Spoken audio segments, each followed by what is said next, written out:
Hey everyone, welcome back to the channel. What is going on with crypto? Why are we seeing a sea of red? Everything's supposed to be good. Jay Powell said there'll be no hikes. I'm expecting some type of bump, but that didn't happen. So the market took a turn for the worse. And I'm not worried. If anything, it's more opportunity for me to get more of a position in Bitcoin, Ethereum, and some of my favorite altcoins. I'm going to explain to you why I think the crypto took a slight dump and why I think it's an opportunity for all long-term holders. So if this is something that interests you, stay tuned until the end of the video so you can see my thoughts. If you like the video, please hit the like button in order to help the channel. And if you want to see more of my content, subscribe to the channel for more. Let's get into it. So looking at the market right now, obviously, things are not looking great, but it's red. But if you look at the amounts, it's less than 5%, right? At least for Bitcoin and ETH. And overall, the only thing that's in the green you see here are your stable coins, pretty much. XRP, which I thought would be bumping right now because of the SEC case and all the positive things you hear coming from that. The Hinman file was released, and that's supposed to help their case. But still, it's a deep red, down 7%.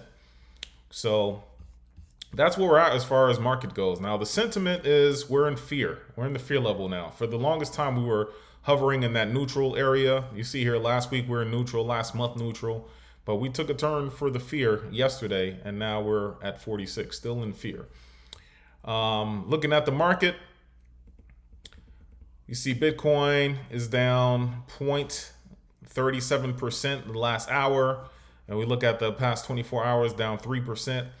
And ETH's down 5%. Now, ETH is a head scratcher. I don't know why it's gone down so much, but it did go down.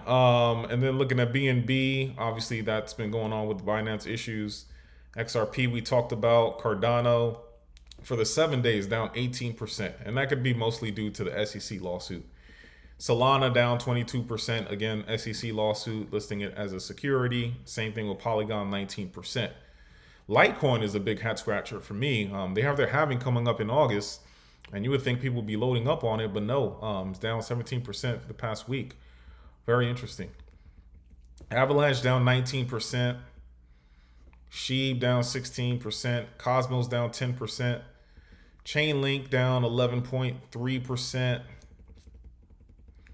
And so on. Again, it's not looking good right now as far as the markets go. It won't look good for you if you're a trader and you're trying to make quick money. If you're a long-term holder and you believe in these projects, you believe in crypto, this is what you've been waiting for. This is the time that you DCA and start building your bag. So for me, I welcome things like this.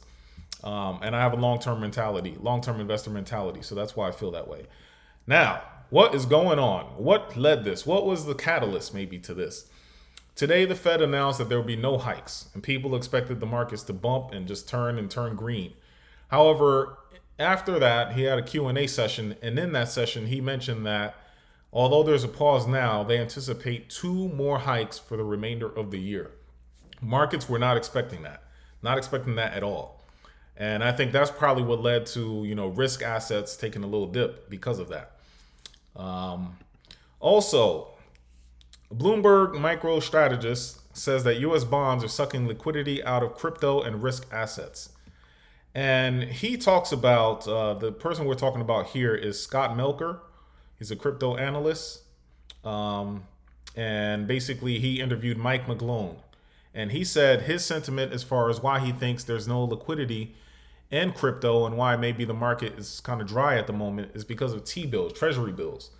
And treasury bills right now, you're getting 5% interest on treasury bills. And he's saying that a lot of the investors are putting their money there because they can make money there.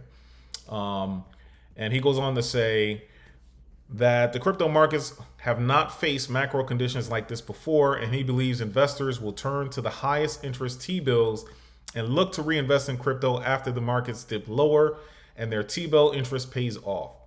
The key thing is that it is sucking sound. It's what crypto has never had before. It never had a recession, a real recession, never had the Fed tightening into deflating commodities, and never had major competition from T-bills.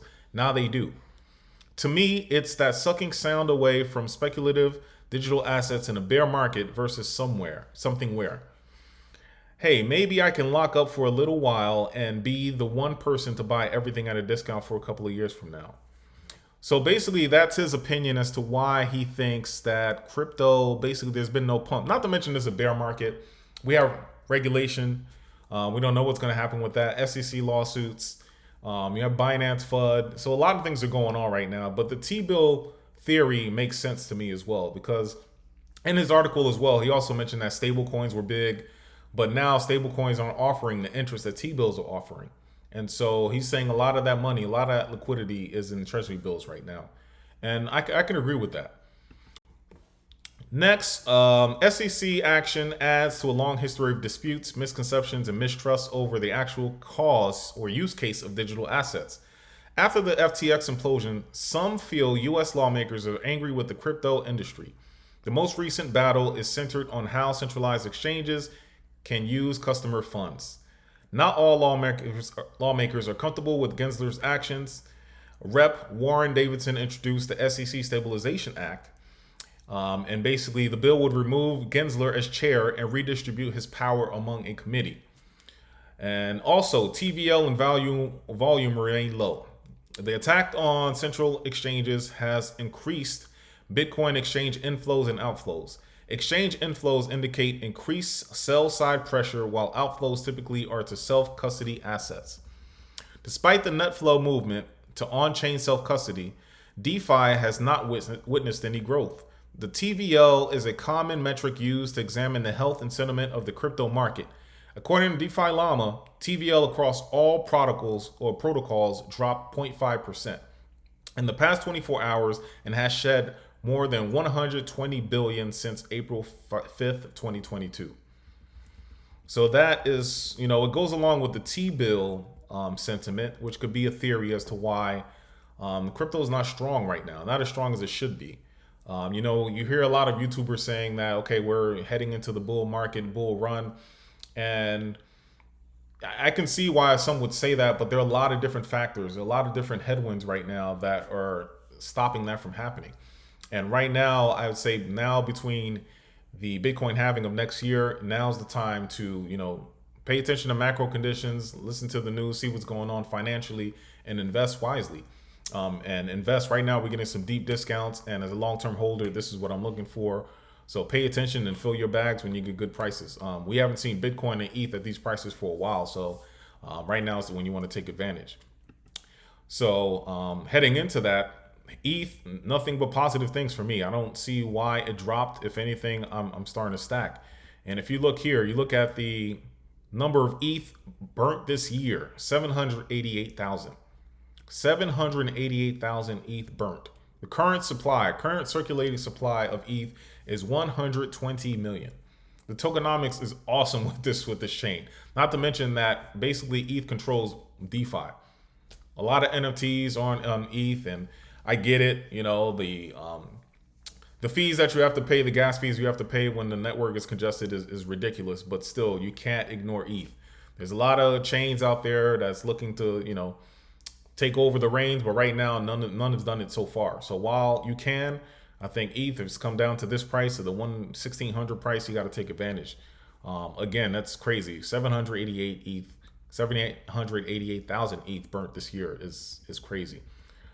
So take advantage. Also, Bitcoin. Yes, the price is down around 25,000, but it's not a reason to give up hope on Bitcoin. According to this article, a YouTuber that I do follow, James of Invest Answers, he said that Bitcoin illiquid supply breaks all-time high as crypto markets fight regulatory woes. He goes on to say that Bitcoin illiquid supply hits an all-time high, and this is kind of historic because, one, it's never been this high. Of course, that means 72% of Bitcoin is not for sale. The liquid supply are people who tend not to sell, and especially where we are in this cycle. These veterans know what they're doing. So people are buying Bitcoin. They know what they have. They know it's a precious commodity, and they're going to hold on to it. So when the price is low right now, this is when you want to get in, start DCAing. When the world finally wakes up to Bitcoin, you have gotten it at a discount. And the objective is to always buy low and sell high. So I have strong conviction in Bitcoin and Ethereum. So let's look at Bitcoin's price. Right now, at the time this video is around 25,000. But if you look here, for this year, I would say since April. So look at this down right here. Let's say we were in the March, we're at 20,000. But since that time, since March 20th, you look at that price, right? It's always been hovering around the 29,000, 27, 26. And now we finally get a good deal where we can get this thing at 25, something in the low 25,000s. You got a DCA. That's what I'm doing. I mean, I was waiting for this. I will hope for it to go even lower, but 25 is a good entry point for me. Looking at ETH as well. ETH's been very strong. ETH's been hovering around that 1,700, 1,800 mark for the longest time. I haven't seen it at 1,600. And let's go see. Let's check. So if we look at the year mark. So we look at the year mark here. So you see from January it was at 1,600. 1,700, 1,800, 2,000. And then now we finally get a deal where it's down to the 1,600s. Another good entry point for ETH. Very good entry point for ETH. And then lastly is look at Cardano, which is my hedge for Ethereum. It's been rocked because of the SEC lawsuit, but it's okay. But it looks like it's found support at that 25 cent the quarter range. It keeps bouncing off that number. So right now, at the time of this video, Cardano is at 27 cents. Definitely a good entry point for Cardano. So Warren Buffett, famous investor, we all know what he says. He says, be fearful when others are greedy and be greedy when others are fearful. Right now, you may have a lot of FUD out there in the crypto space. A lot of people saying it's crazy. Even relatives who don't know much about crypto will tell you to stay away, you're just wasting your money. Look at all these lawsuits happening. Right now is the time when people don't have faith and people are trying to steer you away from something. If you have strong conviction, you believe in it, you put your head down and continue to stay focused and build your bags. You just know what your goals are for the future. It may differ from the other person, but you know you came into crypto for a purpose. It was for freedom, financial freedom, and that's still the case. So don't falter and stay convicted. So let's see here. So that's basically it. That's my video for today. Let me know what you think. Again, kind of fuddish. The sentiment in the market right now is kind of fearful. But again, for us long-term holders, this is what we dream of. This is what we game for. This is what we do. So continue to build. And if you like the video, please hit that like button and subscribe to the channel if you want to see more of my content. Leave comments in the comments below. Let me know what you think of the market. What's your favorite crypto and what you're building on right now with these deep discounts. Talk to you later. Bye.